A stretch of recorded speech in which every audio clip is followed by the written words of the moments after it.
The West says the Horseman is back. This is our Navy's most secret facility, and it is once again ready to participate in the war of undersea communications. Also, geraniums with eyes have appeared, and the US is sounding the alarm as Russian Kulibanovs have converted Iran's kamikaze drone into a particularly dangerous Russian multi-purpose drone. But first things first.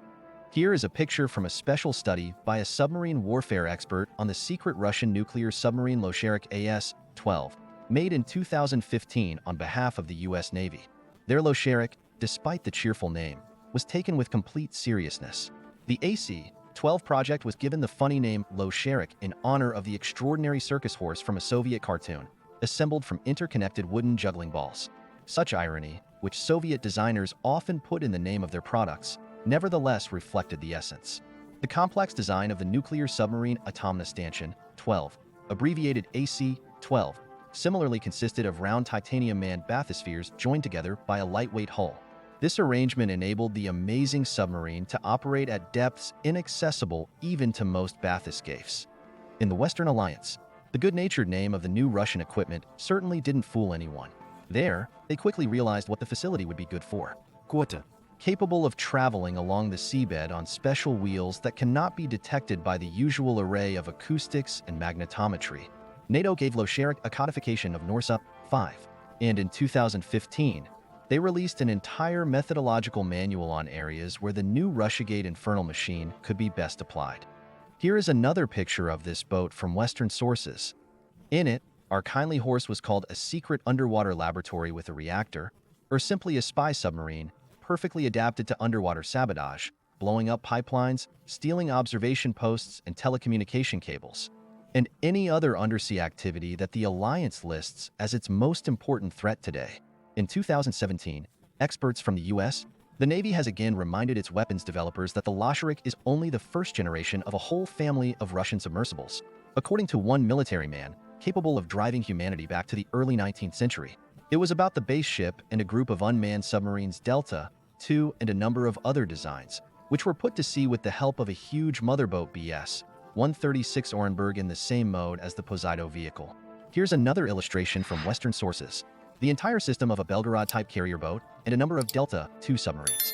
On the Haparats, once in a given water area, the horseman began his activities at any suitable depths, could practically skate on the bottom and, using the relief, sneak unnoticed into the location of any secret objects. At the time, experts said that in the 16 years of the horse's existence, no means of dealing with this kind of threat had ever been devised.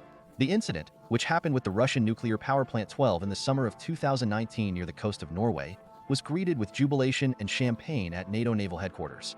Such projects are already given with great difficulty, and such high-profile cases could bury an important promising undertaking for the national defense.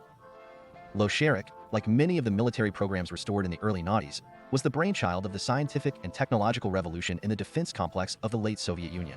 The first flagship AS-12, developed by the Malachit Marine Bureau, was laid down back in the late 80s, but it was completed only in the new millennium. U.S. disarmament commissions didn't see it coming, and a number of unique Soviet developments still survive the 90s, and characteristically, have not lost relevance at all. Losharik's concept looked very far into the future, the development of the world's ocean depths for military and peaceful purposes. Usually spy submarines are miniaturized, but the AC-12 is more like the size of a medium-sized World War II submarine. Her main superpower is operating a submarine base station at depths where countermeasures simply don't work. And there you can expect all sorts of unpleasant surprises from him. From maritime sabotage, teams to secret sonar on the paths of enemy submarines, and bugs on the cables. And each such diversion carries simply enormous costs that are extremely difficult to detect and correct.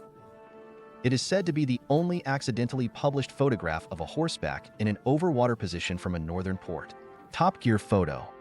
Fortunately, the same horse, which was parked for 4 years after the incident, has now been fully restored. And in the summer of 2024, it went back into service, just when the current NATO doomsayers are planning a real escalation of communication. Submarine warfare as a means of influencing the geopolitical environment.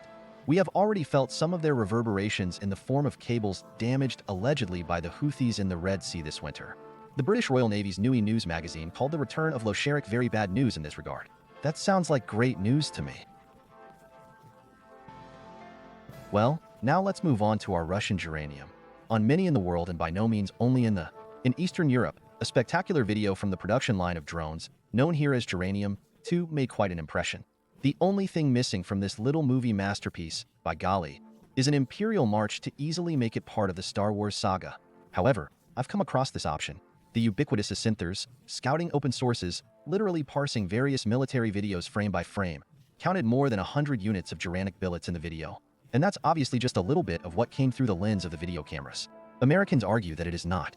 Some believe it is one of the production lines of a specialized enterprise in the Alabuga Special Economic Zone in Tatarstan.